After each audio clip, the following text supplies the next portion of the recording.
Hey guys, welcome back. Jay here for another episode on the My Team Career Mode in F1 23 for the Brazilian GP here today in Sao Paulo in Season 2. If you did not see the last episode in Qatar, I would highly recommend you go and check that one out. We ended up coming second in that race, so that gives us a better chance of winning the championship. And yes, if you didn't tune into the last episodes, it was revealed that we are still with a mathematical chance of winning the championship this season. We're about 62 points away from Lewis Hamilton. We're fifth in the drivers, you can see there.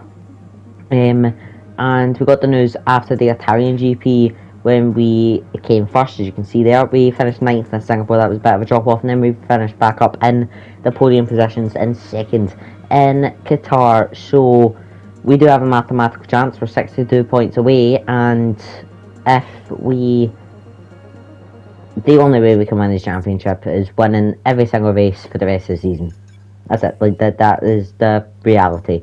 If we win this weekend sprint and the actual race itself, then that gives us a better opportunity to push ahead and win it. But essentially, we need to finish in the top two every race for the rest of the season to win the championship. And then Abu Dhabi is not my strongest track ever, I'm going to admit. So I don't think we'll have the highest chances of winning that one. Podium maybe, top 5 definitely, but just not in them podium paying positions for the top 2 anyways. But as we go to qualifying for the Brazilian GP, where the car was pretty strong here last season, so hopefully it's the same this season and we can score some points here in Sao Paulo. But we're going to come around the final bank turn to go and start our first lap here in Brazil. One thing that we did learn last time out in Qatar is the Mercedes. They're still there. They are definitely still there, even though they've not been on the podium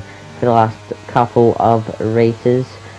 The Mercedes are still there and they're still competing for wins, so that's good to see. Red Bull have dropped off quite a lot after Italy. After we won in Monza, they've dropped off quite a lot. Our lap puts us up into P6, not the worst in the world, but yeah. So it is a tough pill to swallow for Red Bull after battling for the championship in the first season, but we're getting a massive slipstream off of all the drivers and they're just on the racing line, and that's starting to hamper our lap just a wee bit with traffic. We're about 2 tenths up by the end of the lap, only using about half of our battery, but we're going to launch ourselves back up into the top 2 as we have been for the last couple of races in a row now in qualifying, and we're about 2 tenths off at Esteban Ocon. That's a surprise. P1 in qualifying so far. Yes, it's only Q1, but Sainz and Norris have set a lap, and they are definitely replaced Mercedes in that top dominant position. Mercedes still can go and win races, but we're first. McLaren, that's what I was trying to get out. McLaren are definitely still the most, they are still the quickest car on the grid, so it'll be tough to beat McLaren this weekend, but I'm confident that we can go ahead and do it. It's a sprint race, it's a sprint weekend in Sao Paulo, so we're going to have 2 chances of getting in the top 3. I don't see us winning both of them. Yes, we do have some pace here, but I don't see us going on to win both of them, and if we do, then great, brilliant. Never going to turn down a win if it presents the opportunity. I am going to obviously push as hard as I can to get in the top 5. That's my aim this weekend, but maybe even in the top 3 as we're setting lap after lap to go in the top 2 with validate track limits there. That's our first warning of the weekend, even though I've been trying to push it as much as I can with turn 2. They're just keeping it in track limits in turn 3 as well after the Senna S's. But down the straight we go, down under the board on the run down into the heavy braking zone. Left hand with purple sector 1 by the end of it as we come around the final banked turn on the run down into the line. We're going to set a lap to go up into P2, and we're still a tenth and a half off of Carlos Sainz's lap. That is very, very interesting. But by the end of it, our teammate gets knocked out in Q2. Both Mercedes That's a terrible qualifying for them, and that's who we need to start having terrible qualifyings in terrible races. Lewis Hamilton and George Russell have been knocked out in Q2, and that is your shock exit. That's your big names in Q2 to go out. Obviously, our teammate goes out, but he's not. Not the first time he's went out in Q2. It's almost like he's starting to become a regular in Q2 knockouts when we most likely get up into Q3 every single race after the summer break. Then straight we go under the MSC sign down into the heavy braking zone left hander, and now we're going to come around the final banked turn past the pit lane entrance. Going to get the shortest line to the run line possible. P8. Not a good lap. P8. Gonna have to admit we are going to go for one final lap here in Brazil, and we've timed this absolutely perfectly. I think 3 minutes remaining. That's when everybody's going to start coming out for their out lap. So I think we've timed this perfectly for zero traffic here in Brazil. Q3 for a final run. So the car feels great. Doesn't feel the worst around the lower speed turns, but we are going to come around the penultimate turn, and now around the final bank turn past the pit lane entrance, the shortest run to the line possible. We're going to cross the line to go P2, and again a tenth and a half off of Carlos Sainz, but by the end of it we're going to be P5, 2.5 tenths off of Carlos Sainz's pace. So 2.5 tenths separates the top 5, not the worst ever. I think it was only about 6 tenths the top separates the top 10.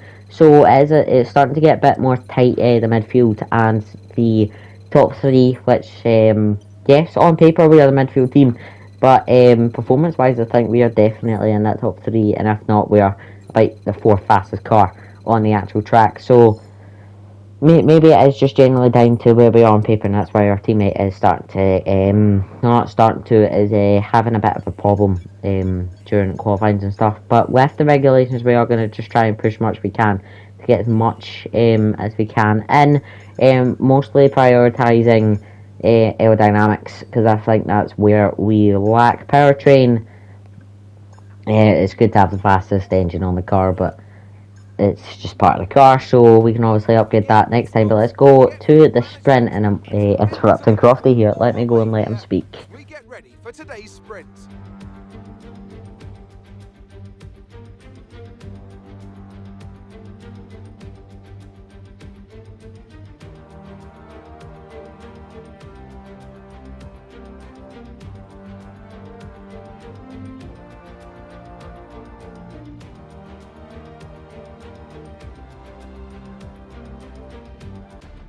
Let's run you through the driver grid order for today's exciting sprint. It's Carlos Sainz in pole position, with Charles Leclerc alongside. Moving on to the rest of the grid, we have Norris, Ocon, Iceman, Perez, Bottas, Verstappen, Oscar Piastri, Liam Lawson, Gasly, Tsunoda, Russell, Hamilton, Doohan, Stroll, Albon, Joe, Iwasa, Magnussen, Sargent, and Nick de Vries. And with preparations almost complete, let's head trackside for today's sprint.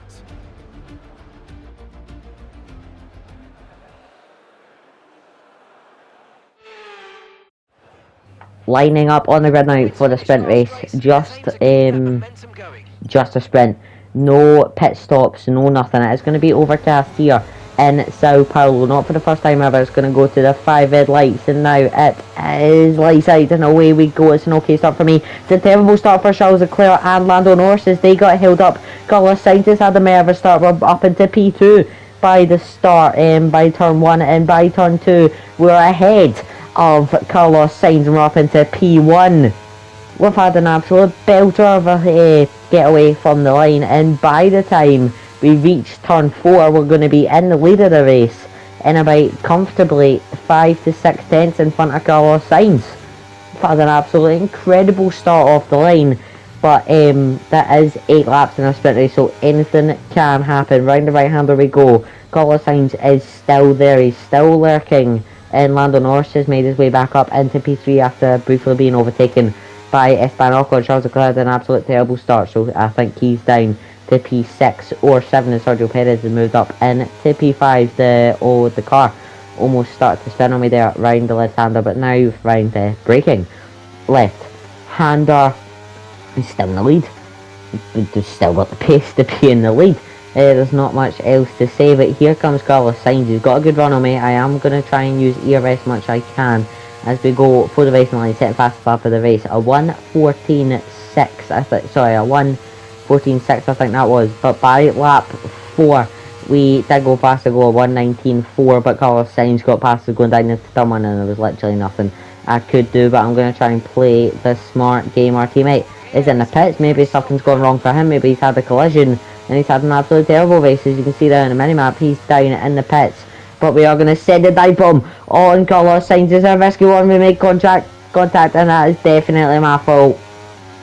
I couldn't slow the car down. I wanted to go for the move. It just didn't work. Oh, damn it. But we are going to go down into turn 1 now, and Lando Norris has passed us down into turn 1, but down into turn 2, I'm going to let him pass. I'm going to cross the line, the detection zone line, just behind Lando Norris, so that means I get DRS on the straight on lap 6 of this race, and I've played an absolute belter of a strategy there in terms of letting Lando Norris go and then getting back past him. But nothing really changed for Carlos Sainz after I overtook him, and he has moved up into P2, and we're about 6 minutes ahead of him. But he's absolutely flying here in Sao Paulo. We're going to cross the line, and it's going to be a pole finish. Where do we finish? Do we finish in the lead? We finish P1 in the sprint race. Great race for us. Not a good race for our teammate, the OPR Gas, so we do get driver of the day, and that's going to wrap up the sprint race here in Sao Paulo. 8 points off the back of that sprint race. Carlos Sainz does not get the point for the fastest lap. That extra point. P4 and the drivers now will move up a place as we close that gap to Lewis Hamilton. That's going to be an interesting dynamic as we go into the race, though. Instead of me starting P2, it's Carlos Sainz, and I'm starting on pole, as we go to the race. Welcome along then to where heroes and history are made. It's where the 2008 title was decided in the very final corner. Just 1 year later, Jenson Button stormed through from 14th on the grid to claim his one and only Drivers' Championship. It's time then for the Sao Paulo Grand Prix. It's an unusual anti-clockwise race here at Interlagos, where the Sao Paulo locals are packed into the grandstands at each of the 15 corners around this classic 2.7-mile circuit. 2 very fast sections bookend the famous and highly technical Sector 2, where getting a good run out of Junsao into one of the 2 DRS zones will be key to any overtaking prospects today. Off the back of a fantastic qualifying session, it's time to see how our starting grid looks like for today's race. Iceman lines up on pole position, and the smooth operator Carlos Sainz completes the front row. Looking at the rest of today's grid, we have Norris, Ocon, Perez, Leclerc, Bottas, Verstappen, Oscar Piastri, Liam Lawson, Tsunoda, Hamilton, Doohan, Albon, Russell, Stroll, Joe, Iwasa, Magnussen, Sargent, De Vries, and Pierre Gasly picks up the final grid slot. With preparations almost complete, let's head down to the track.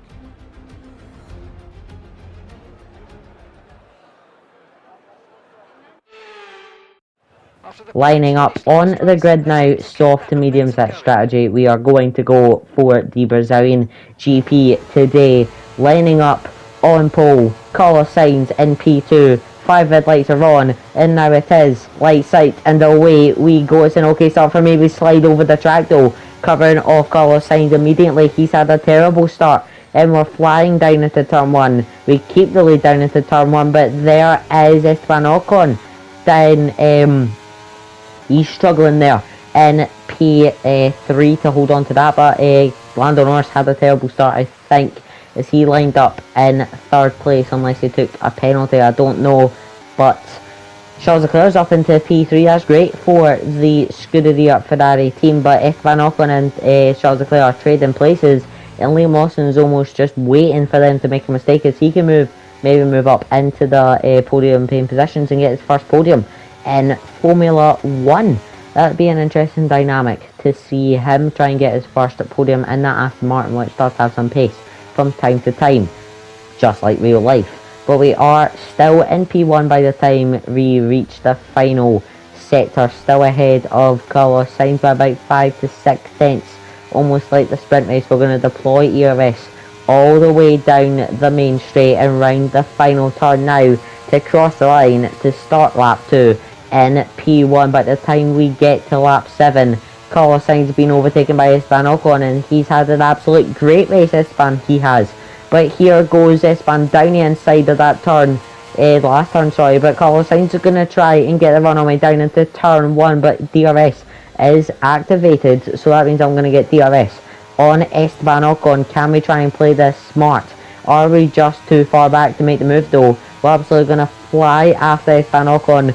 Do we go for the risky move? We're going to stay behind him and just try and get a good run on him round the final part of Sector 1, and now through Sector 2 we go. Probably my favourite place to overtake Liam Lawson. As you can see there in the minimap, had to pit for damage, so he's no longer in the battle for P3, but we're going to dive up the inside of Esteban Ocon. Easy move there, straight into the apex, near enough cutting across the track.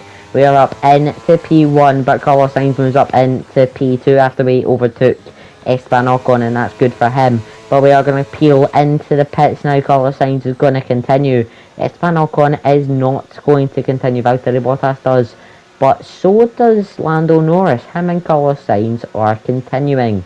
So this is very, very interesting.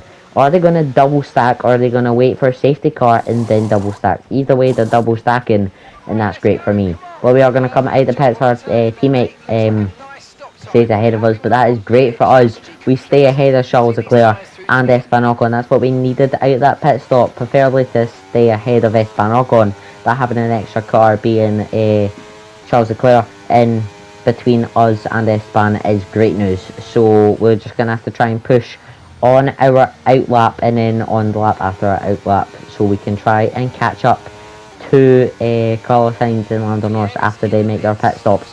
But everybody's in the pits now. Carlos Sainz and Lando Norris continue though in this race. We move up into P6 because of the pit stops, but everybody in front of us still needs to pit. So essentially we move up into net P1, going up into P6, setting purple sector 2 as we had a bit of a squirm around that left-hander. But everybody's peeling into the pits now, except from the top 3.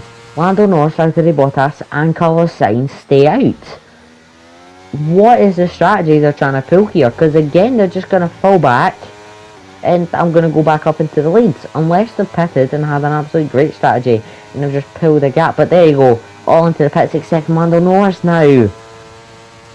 I don't know what pace he thinks he has on the medium sets of tyres. Everybody else is going on to the hards.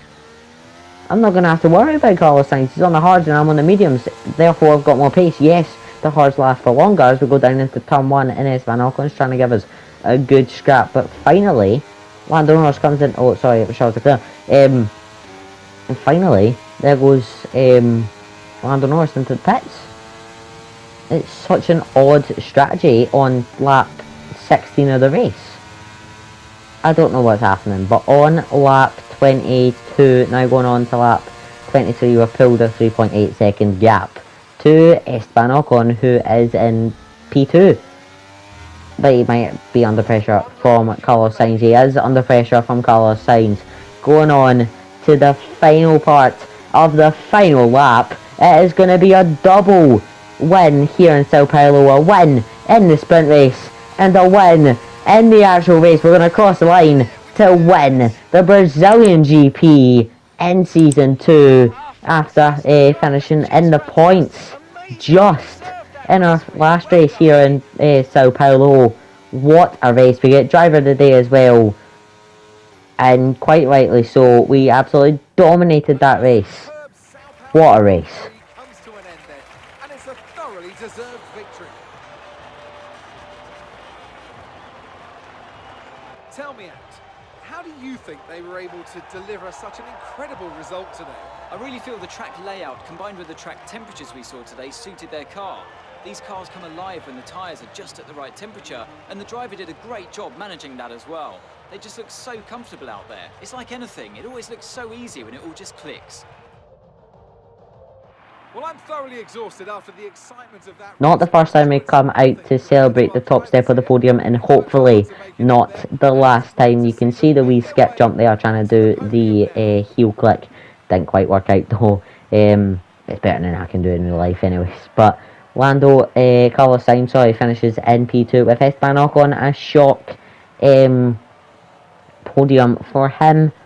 It's good to see that the Alpines are performing and getting good performances for them. That's going to be good for them after being invested about 200 million euros into them. But apart from that, it was a great race for us. Again, absolute domination in that race. I think we led every single lap except from the lap that we did pit. The 3 laps after we pitted. But apart from that, to be expected, what we move up into P3 in the championship and 36 points away from that top spot. It's looking more and more likely the more times we win, and hopefully we can continue this streak and win in the next race in the Portuguese GP. If you want to see that, subscribe, turn on notifications so you get uploaded with my daily uploads, and I will see you next time for the Portuguese GP.